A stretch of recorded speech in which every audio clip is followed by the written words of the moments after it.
FASTag से जुड़ी हुई ये खबर आ रही है। 31 जनवरी 2024 तक अधूरी केवाईसी वाले सभी फास्टैग हो जाएंगे इनवैलिड।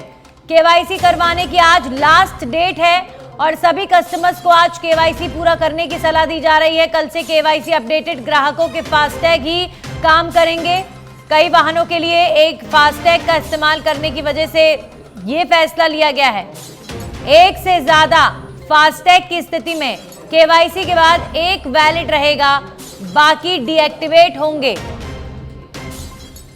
हमारे सहयोगी सुनील यादव जुड़ गए हैं। सुनील, आज लास्ट डेट केवाईसी अपडेट करने की। अब ऐसे में बहुत सारे ऐसे लोग जिन्होंने केवाईसी नहीं किया है, अब ऐसे में क्या उनके लिए ऑप्शन?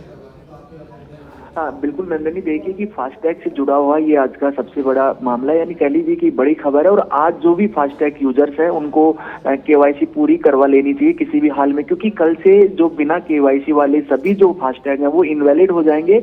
और उसका नुकसान जब फास्टैग जो टोल प्लाजा है, टोल प्लाजा पर उनको नुकसान उठाना पड़ेगा, क्योंकि सबसे पहले तो उनको आगे जाने में देरी होगी और साथ ही साथ डबल जुर्माने के साथ जो वाहन है उसको एंट्री करवाई जाएगी। तो ऐसे में फास्टैग को आज केवाईसी करवाना जरूरी है। दूसरी बात कि फास्टैग को की केवाईसी इसलिए ये करवाई जा रही है कि इसमें जो कई जो यूजर्स हैं वो एक से ज्यादा जो फास्टैग है वो इस्तेमाल कर रहे थे और उनका ना रिकॉर्ड जो है वो रिकॉर्ड जो फास्टैग कंपनीज है या फिर जो सरकार है उन तक नहीं पहुंच पा रहा था। तो ऐसे में अभी जो एक से ज्यादा फास्टैग हैं उनमें से सिर्फ एक, यानी एक वाहन और एक फास्टैग रहेगा। एक वाहन के नाम से एक से ज्यादा फास्टैग इस्तेमाल नहीं कर सकते हैं। तो ऐसे में जरूरी ये है कि अलग अलग फास्टैग बनवा रखे हैं, तो सिर्फ एक वाहन के नंबर के साथ, एक रजिस्ट्रेशन नंबर के साथ एक फास्टैग की केवाईसी करवाई जाए।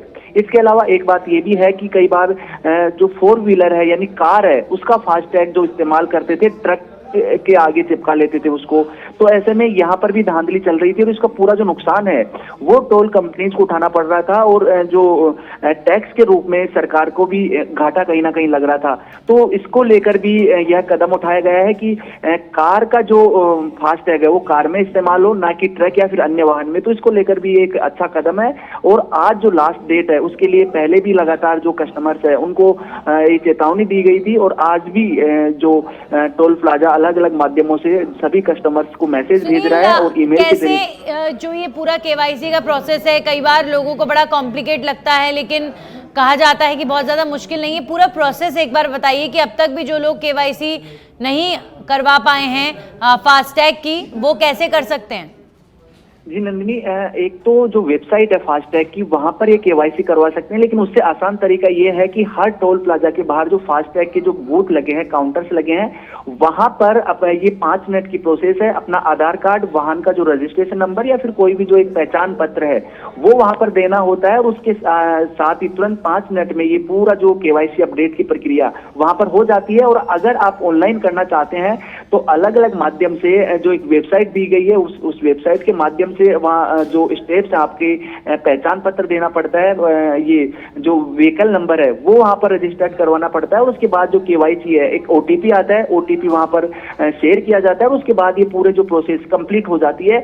इसमें बहुत बड़ी बात नहीं, ये 5 मिनट की प्रोसेस है। और इसका पूरा जो बता रहे हैं कि मेन जो फोकस है, जो धांधली जो चल रही है फास्टैग में वो रोकने के पीछे पूरी प्रक्रिया की गई है, ताकि जो टोल प्लाजा पर तमाम जो वाहन है उनका भी रिकॉर्ड रहे और गलत तरीके के वाहनों का जो फास्टैग के माध्यम से उपयोग ना हो।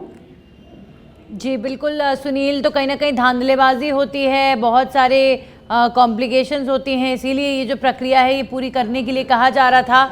लेकिन अब भी ऐसे बहुत सारे लोग, सुनील आप भी तमाम लोगों से इस पर रिएक्शन ले रहे होंगे, कितने लोग ऐसे होंगे, अगर एक रेशियो, एक परसेंटेज अगर हम जाने, जिन्होंने अब तक भी केवाईसी फास्टैग का नहीं करवाया होगा? जी नंदिनी, अभी तक जो रिकॉर्ड है, जो आधिकारिक रिकॉर्ड तो हालांकि बाहर नहीं आया है, लेकिन अधिकांश अगर बात करें कि अमूमन बहुत कम संख्या में ऐसे लोग हैं जो डेली जो यात्रा करते हैं या फिर अपने जो वाहनों को चलाते हैं। तो ऐसे में दुविधा ये है कि जो महीने में 1, 2 या 3 बार घर से बाहर निकलते हैं या फिर जो टोल रोड तक जाते हैं उनके लिए परेशानी भरा है, क्योंकि उनको इस मामले में नहीं पता है। और साथ ही साथ जो अवेयरनेस की बात करें तो व्यक्तिगत रूप से जो संसाधन है, जो कम्युनिकेशन है, वो शायद यहाँ पर नहीं हो पाया है, क्योंकि मैसेज और इस तरह की चीजें प्रॉपर नहीं पहुंच पा रही है। तो अगर रेशियो की बात करें तो ये 50 या 60% के आसपास ही ये जो केवाईसी है वो अभी तक पूरी हुई है, क्योंकि जो दिल्ली जो लोग हैं, जो दिल्ली यात्रा करते हैं या फिर जो टोल रोड पर चलिए, पहुंचते हैं, शुक्रिया उनके लिए सुनील आसान है। आपका तमाम जानकारियों के लिए।